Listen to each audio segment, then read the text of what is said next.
Salut à tous, c'est Frédéric Delavier. Ce soir, je voulais vous faire une petite vidéo pour vous parler d'une merveilleuse découverte que j'ai faite récemment. Alors, j'en avais déjà parlé dans une autre vidéo où j'ai parlé des éléphants et des hommes et de la spiritualité.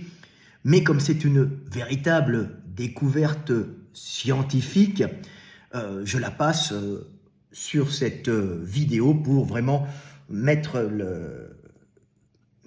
la vision sur cette découverte en l'enlevant d'une vidéo plus longue et plus complexe. Donc, je dois cette découverte, tout d'abord, je dois cette découverte scientifique que j'ai faite, parce que c'est une découverte scientifique, c'est une analyse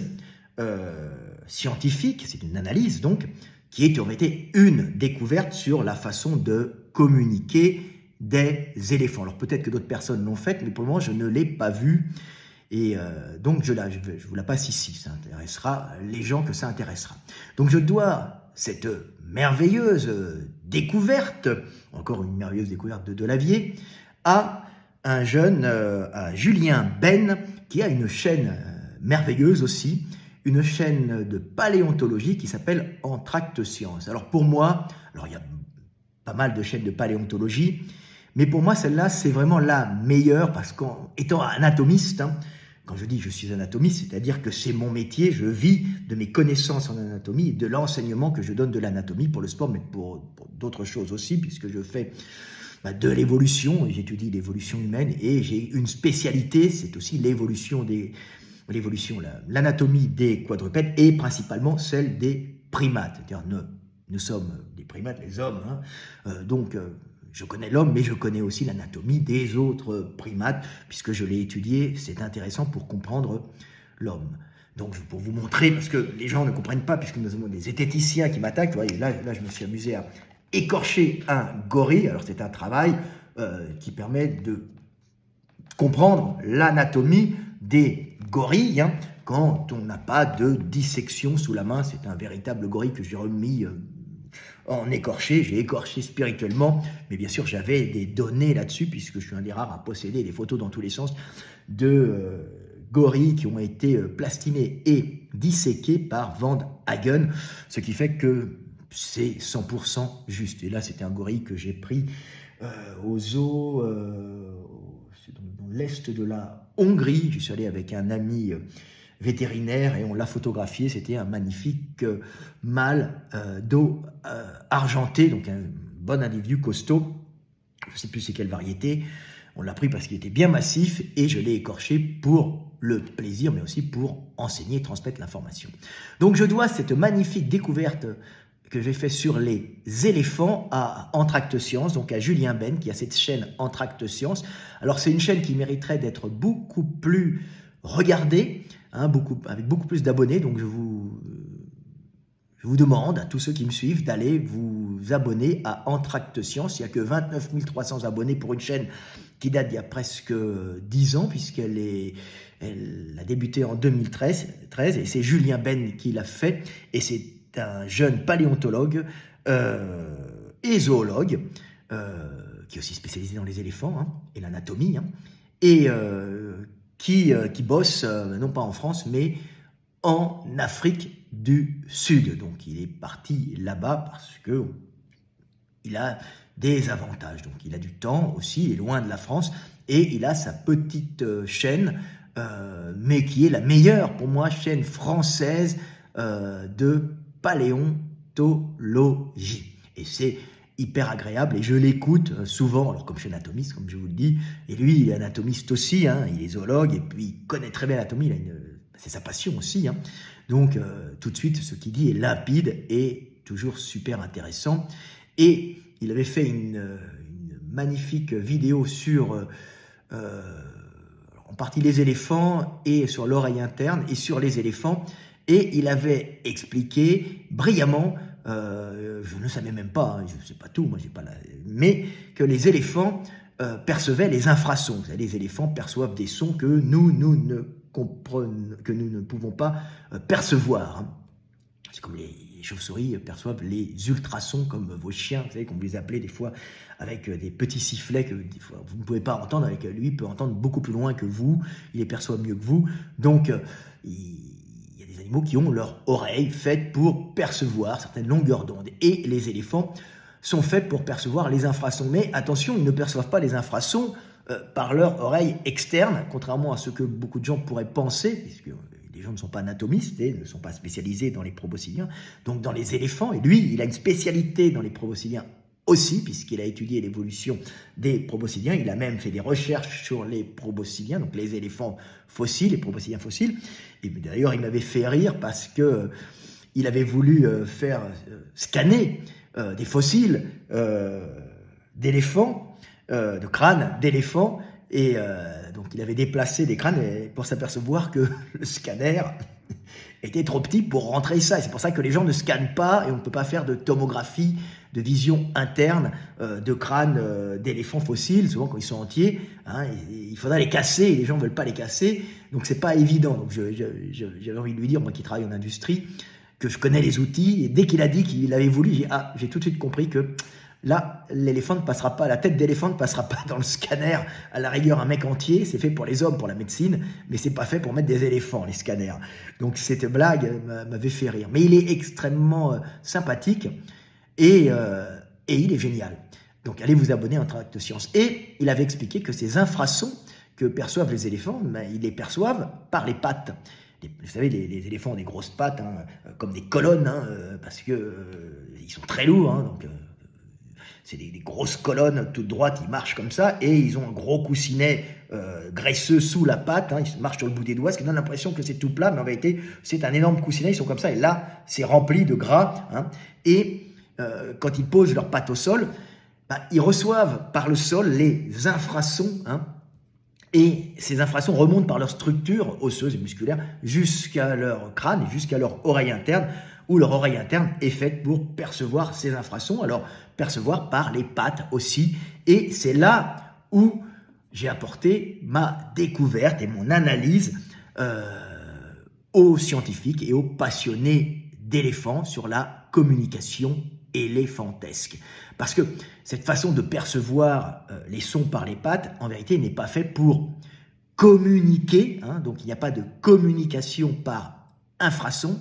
et vous allez voir que c'est quelque chose de bien différent. Les éléphants perçoivent les infrasons, non pas pour communiquer entre eux, mais pour géolocaliser leurs camarades, les membres de la harde d'éléphant, je ne sais pas comment on appelle ça, et c'est grâce justement à ces pattes qui sont au sol qu'ils vont pouvoir localiser leurs congénères. Vous allez comprendre que c'est extrêmement simple. C'est extrêmement simple parce que quand nous sommes dans un monde d'éléphants, hein, un monde de sensations d'éléphants, donc avec les sens des éléphants, ce n'est pas le monde des hommes, et par ces pattes au sol, ils ont une compréhension quasi immédiate, hein, donc la vitesse du son dans le sol, hein, de la distance et de qui est l'éléphant qui est à côté d'eux, puisqu'ils vont, en posant les pattes par terre, hein, un peu comme dans les films de cow-boys, hein, et d'Indiens, l'Indien met l'oreille à terre pour écouter d'où vient la cavalerie, hein, ou d'où vient la diligence, hein, et ben l'éléphant, lui, pose ses pattes à terre pour géolocaliser, hein, ses congénères. Et il faut savoir que la géolocalisation, donc il met ses pattes au sol et il va recevoir les infrasons donnés par les éléphants qui marchent avec un poids assez important et qui vont un peu taper boum, boum, boum au sol. Et les éléphants, les autres éléphants vont savoir qui marche à côté d'eux, puisque chaque éléphant, en fonction de son poids, en fonction de son rythme, a une signature sonore, une signature infrason qui lui est propre, et ainsi chaque éléphant qui se promène peut géolocaliser ses congénères en fonction de leur signature sonore au sol. Et une femelle qui dirige la harde, le groupe d'éléphants, hein, pour aller trouver de la nourriture, hein, pour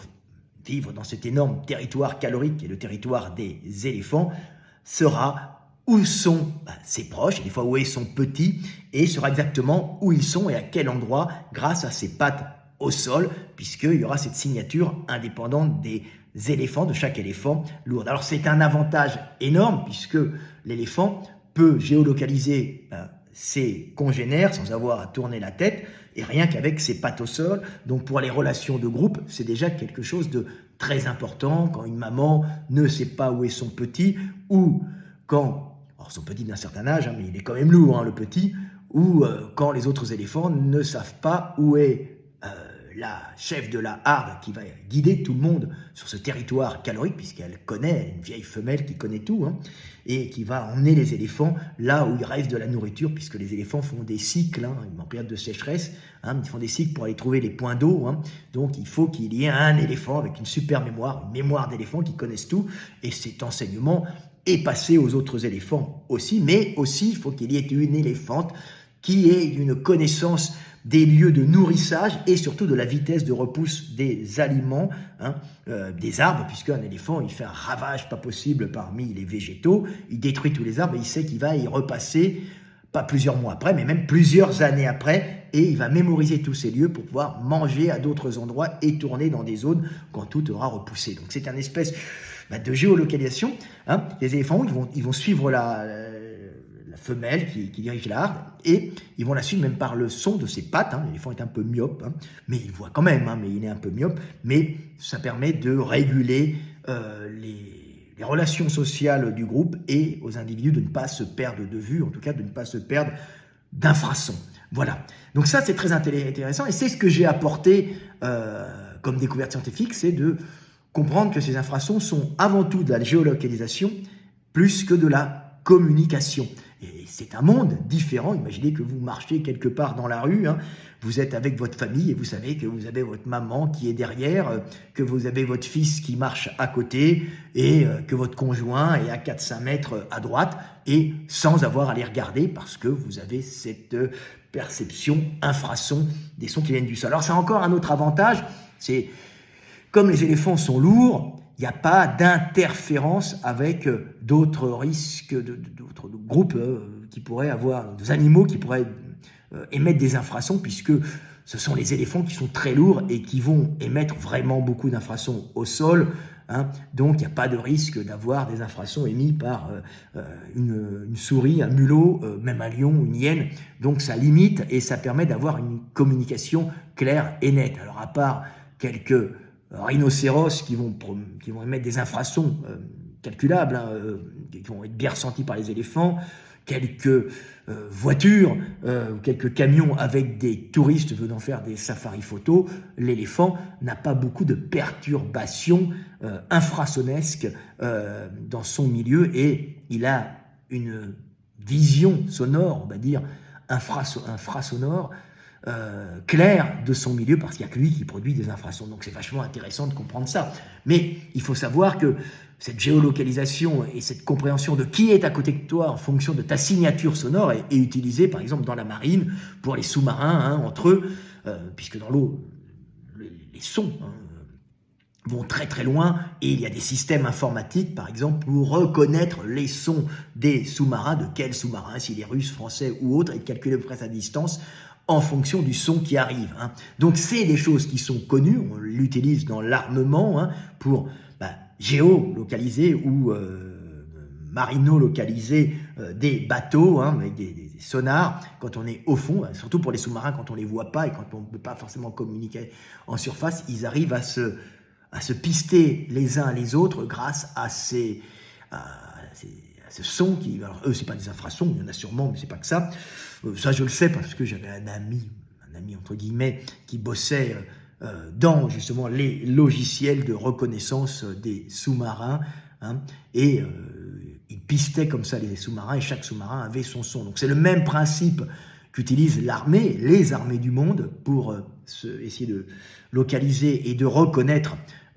les sous-marins amis ou ennemis,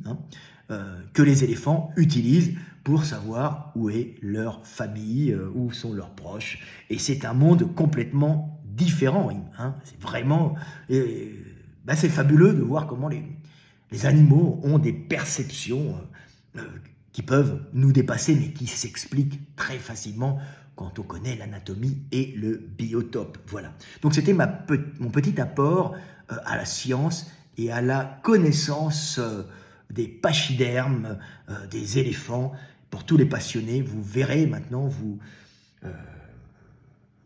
appréhenderez les éléphants différemment en les voyant comme des êtres très particuliers, avec bien sûr une spiritualité, comme je vous l'ai expliqué, même si elle est un peu plus primitive que la nôtre, bien sûr, et aussi une capacité de géolocalisation uniquement par les pattes au sol, et de savoir qui est où, et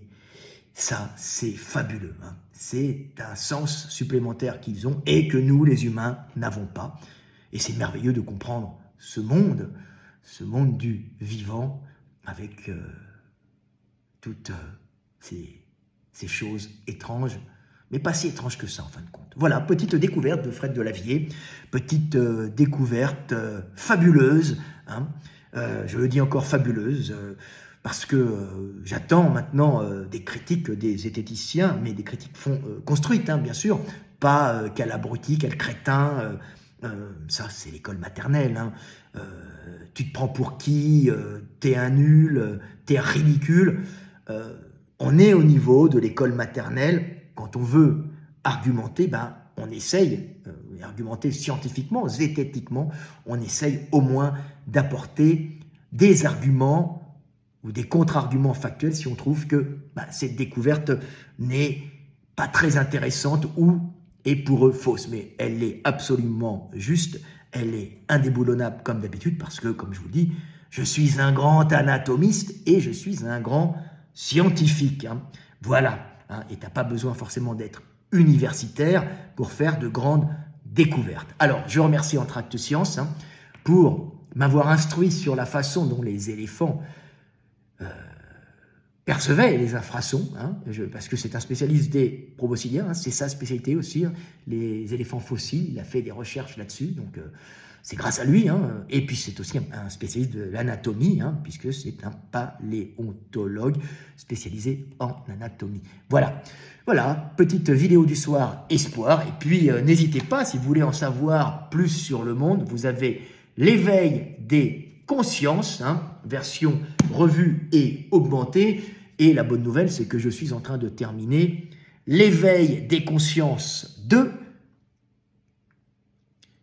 qui sera aussi un chef-d'œuvre et qui sera encore premier en philo pendant de nombreux mois. L'éveil des consciences 2, penser pour moi-même ou pour les autres. Petit clin d'œil à Marc Aurèle, qui est pour moi un philosophe de haut niveau et qui a surtout cette particularité d'avoir été quelqu'un de riche et de puissant et d'avoir gardé une simplicité et une grande philosophie, alors que tout le monde sait que l'argent, la richesse et le pouvoir corrompent les hommes et les rend souvent très cons et détestables. Mais Marc Aurèle, non. Voilà, c'était Fred Delavier, je vous aime et paix sur terre.